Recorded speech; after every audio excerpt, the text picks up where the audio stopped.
제가 이런 방식으로 월 매출 2천 정도를 내고 있어요. 2022년에도 되긴 되는 거냐? 라고 물으시면 네, 됩니다. 그래서 결심했습니다. 안녕하세요. 돈덕후의 머니생각입니다. 간만에 영상을 찍습니다. 그간 다양한 시도를 해보는 중이고 또 그 중에 일부는 성과를, 또 일부는 현재 계속 진행 중이라 바쁘다는 핑계로 미루다 보니까 오랜만이네요. 몇 주 사이에 또 느낀 점하고 제가 이 온라인 사업의 방향성에 대해서 여러분들과 공유를 한번 해보려고 해요. 오늘 이야기는 조회수는 별로 안 나올 것 같으니까 그냥 진짜 솔직하게 찐으로 가감없이 한번 풀어보려고 합니다. 제가 영상에서 당장이라도 쇼핑몰 시작하세요. 잃을 거 없잖아요. 라고 계속해서 말씀드리고 있는데요. 위탁 판매라는 게 그렇습니다. 진짜 초기에 자본금 없이도 당장 시작할 수 있는 사업이고 또 안 팔리면 장사가 안 된다 해도 잃을 게 없는 사업이죠. 리스크가 거의 제로입니다. 투입되는 리소스는 나의 시간 정도 되겠네요.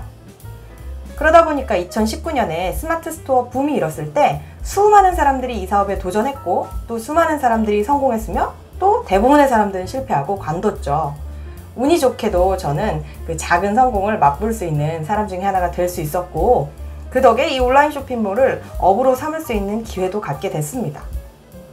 그런데 말입니다. 이게 어느 순간 회의감이 들더라고요.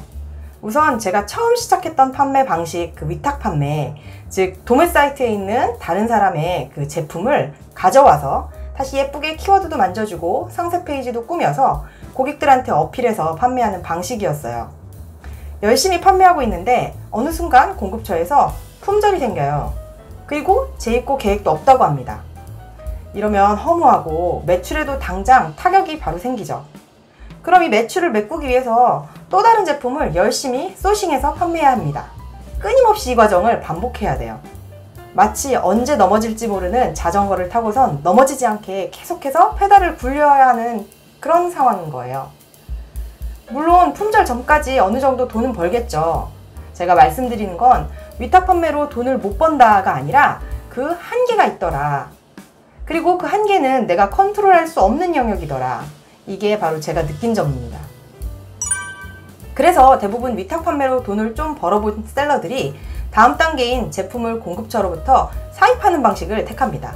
그러면 적어도 그 품절에 대한 이슈는 내가 컨트롤할 수 있고 또 대량으로 구매할 시 원가도 절감해서 그 마진을 충분히 취할 수 있기 때문입니다. 저 역시 이렇게 자연스럽게 사입을 하기 시작했죠.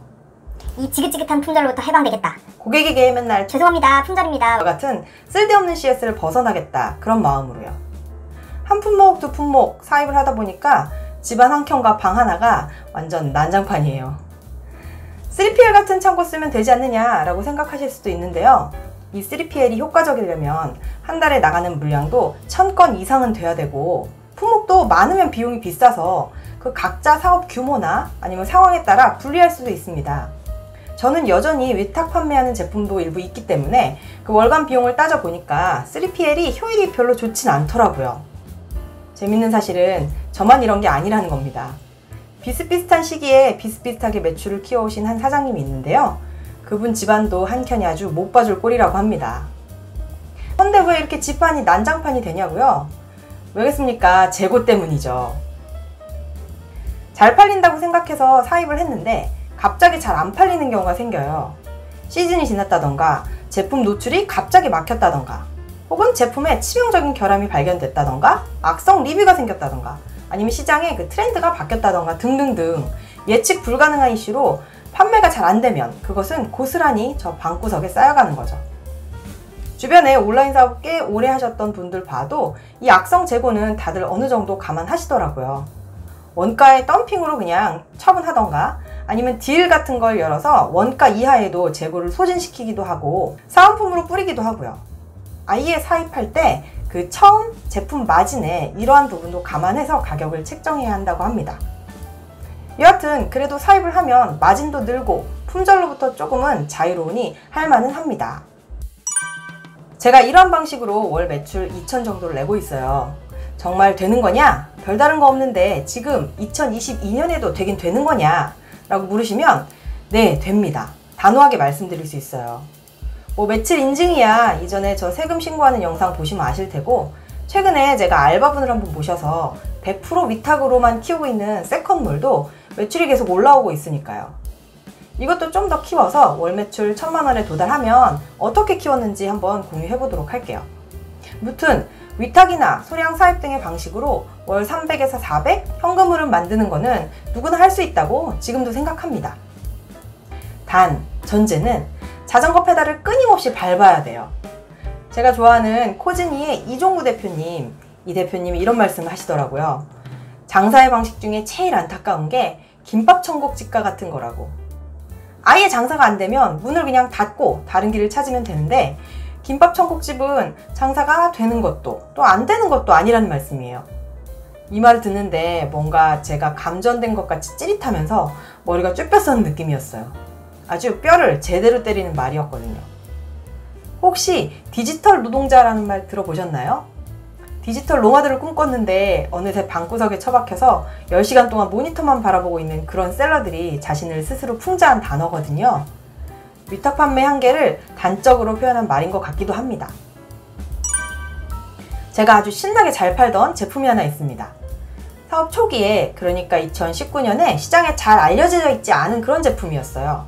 우연히 발견한 이 제품이 너무 괜찮은 제품이라고 생각해서 사장님한테 물건을 달라고 이렇게 요청했는데 처음엔 거절하셨고, 제가 재차 여러 번, 2번, 3번 계속 부탁했더니 한번 팔아보시라면서 물건 주셨습니다. 저 나름대로 소구점을 잡고 나름의 마케팅을 통해서 조금씩 판매가 늘어났죠. 후기도 쌓여가고 시장에서 반응도 괜찮아서 점점 저의 메인 상품으로 자리 잡기 시작했어요. 그렇게 2년 가까이 잘 팔아왔는데 어느 날부터인가 점점 매출이 안 나오더라고요. 판매량이 눈에 띄게 줄었어요. 알고 보니까 그 사장님께서 제품을 다른 곳에도 공급을 해주셨더라고요. 이게 시장에 점차 알려지니까 아마 소싱해서 팔면 돈이 되겠다라고 생각한 셀러들이 사장님을 가만 안 뒀겠죠.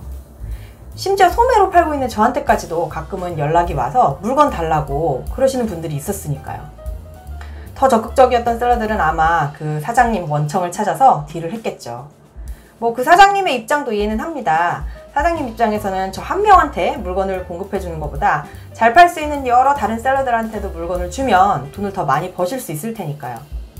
하지만 제 입장에서는 좀 서운할 법하죠. 시장에 알리고 마케팅을 하고 자리를 잡게 한 건 전데 그 공은 다른 사람이 가져가고 있으니까요. 그래서 결심했습니다. 내 제품을 만들기로요. 이렇게 물건 주네 마네 하는 문제를 해결하는 방법은 이것뿐인 것 같습니다. 처음에 품절이 싫어서 위탁에서 사입으로 넘어온 것처럼 물건을 나만 공급받을 수 없다면 나만 공급받을 수 있는 물건을 만들면 되지, 이런 생각으로요. 나만의 제품, 나만의 브랜드, 이걸 만들면 지금까지 이슈들 한 번에 해결할 수 있을 것 같습니다. 품절도 통제할 수 있고 내가 만든 제품으로 원가를 절감해서 마진도 충분히 확보하고 3PL을 통해서 자동화 시스템으로 택배를 쌀 일도 없거니와 무엇보다 공급처에 휘둘리지 않아도 된다는 점, 또 나가서는 내 브랜드의 충성 고객을 확보하고 이를 통해서 안정적인 매출을 낼 수 있게 되면 좋겠죠. 제가 너무 장밋빛 미래만 꿈꾸는 거 아닌가 싶은데 그래도 한번 도전을 해보려고 합니다. 물론 그 과정이 쉽지 않겠죠. 아마 초창기에는 브랜드를 런칭해도 저와 저희 가족만 하는 그런 브랜드가 되겠죠. 시장에 알리려면 엄청난 마케팅비가 들어가야 될지도 모릅니다. 어쩌면 악성 재고가 쌓일지도 또 모르겠네요. 자금 회전이 안 돼서 제가 또 대출을 받아야 되는 상황이 올지도 모르겠습니다. 좀 걱정되긴 하는데요. 한번 해보겠습니다. 그리고 또 여러분한테 그 노하우를 공유해 드릴게요. 위탁 판매로 시작해서 사입, 또 그리고 브랜딩의 과정까지 아마 온라인 쇼핑몰에 발을 담그신 분이라면 한 번쯤 고민하고 솔직한 장단점을 궁금해 하셨을 거라고 생각합니다. 이 영상이 조금이나마 그 가려운 부분을 긁어주었기를 바라고요. 저는 그냥 조급하지 않게 한 발씩 천천히 또 나가보겠습니다. 실패하더라도 또 뭔가를 배우지 않겠습니까? 그럼 지금 제가 운영하고 있는 몰들은 어떻게 되냐고요? 어떻게 되긴요. 그것도 그냥 계속 하는 거죠. 쭉. 이종구 대표님이 그러셨거든요. 둘 중에 하나 선택할 필요가 없다. 그냥 둘 다 하면 되지. 그래서 그냥 저도 투트랙으로 갑니다. 그래서 시간이 없네요. 바쁘다 바빠. 그럼 오늘도 도움이 많이 되셨기를 바라면서 부자 되는 그날까지 돈덕후의 돈덕질은 계속됩니다. 감사합니다.